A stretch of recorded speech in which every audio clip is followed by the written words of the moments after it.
আসসালামু আলাইকুম everyone, welcome to my YouTube channel চাঁদপুরের কন্যা মায়াবতী। যে যেখান থেকে দেখছেন আশা করি ভালো আছেন। আলহামদুলিল্লাহ আমিও ভালো আছি। তো আজকে আমি কি কি কাজ করলাম সেগুলো আপনাদের সাথে শেয়ার করব। আমি ঘুম থেকে উঠে একদম পুরা ঘর এই যে পরিষ্কার করে নিছি, গুছায় গাছায় সব কিছু পরিষ্কার করে নিছি। এই যে দেখছেন গুছানো সব কিছু না, এগুলা কতবার যে গুছাই, কারণ আমার ছোট ছোট বাচ্চারা আছে, ওরা এলোমেলো করে ফেলে। বিছনাটাই বিশেষ করে বেশি গোছানো হয়।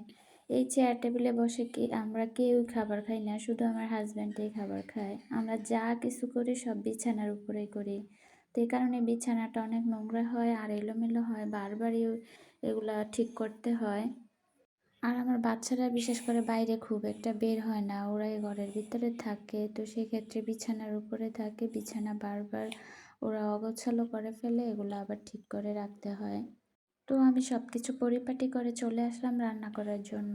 আর দুন্দুলগুলো আমি বাজি করে নিচ্ছি। এগুলো আজকে কয়েকদিন ফ্রিজে থাকার কারণে দুন্দুলগুলো দেখে যে নষ্ট হয়ে যাচ্ছে, এ কারণে আজকে একটু বাজি করে নিচ্ছি।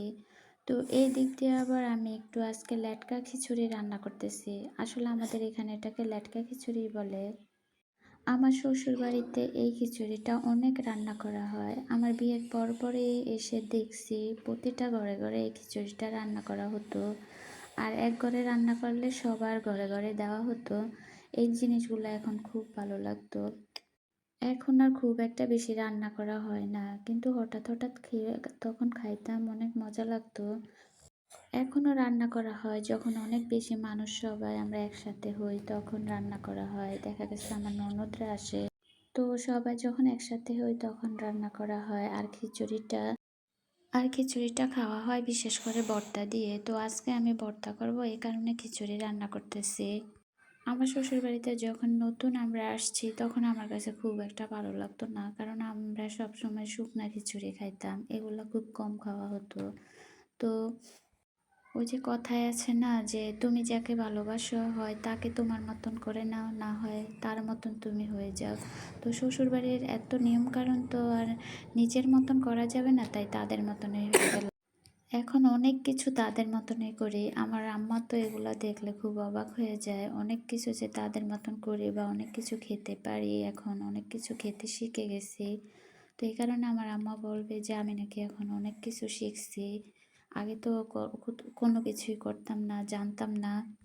তো এই যে আমি এই দিক দিয়ে মাছটা ভাজি করে নিয়েছি আর মরিচটা ইয়ে করে নিয়েছি। আমি আজকে মাছ ভর্তা করব।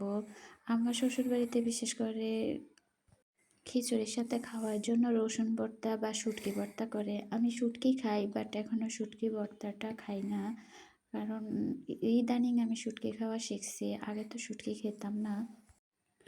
তো আমি এদিক দিয়ে রান্না করে নিচ্ছি। ডাটা দিয়ে মাছ দিয়ে রান্না করব আজকে।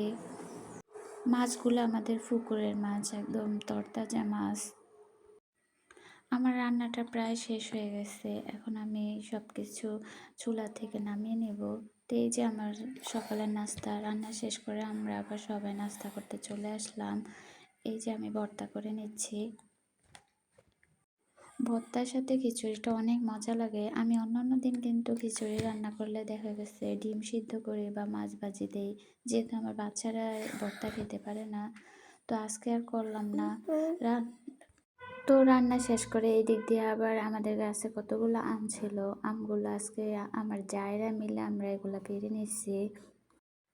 আমার জামাইরা হচ্ছে 5 ভাই, তো যেটাই হয় আমরা ভাগ করে নেই। দেখা গেছে অল্প পাই, তারপরে ভালো লাগে ভাগাভাগি করে নেওয়া। কেউ একা কোনো কিছু নেই না। তো আম ভাগাভাগি করার পরে এই যে এদিক দিয়ে আবার কাঁঠাল পেকে গেছে। তো আমাদের নিজের গাছের কাঁঠাল, তো কাঁঠালটা এখন আমরা সবাই মিলে খাবো। এটা আমাদের গাছের এই প্রথম কাঁঠাল পাকলো। কাঁঠালটা অনেক মিষ্টি ছিল। তো আজকে এই পর্যন্তই। সব আমার জন্য দোয়া করবেন, আমার ফ্যামিলির জন্য দোয়া করবেন। আর আমাদের চ্যানেলে এসে অবশ্যই সাবস্ক্রাইব করে যাবেন। আমার ভিডিওগুলো যদি ভালো লাগে অবশ্যই লাইক, কমেন্ট এবং শেয়ার করবেন। আজকে আমার ভয়েস দিতে প্রবলেম হয়েছে, কারণ আমার মেয়ে অসুস্থ ছিল তাই।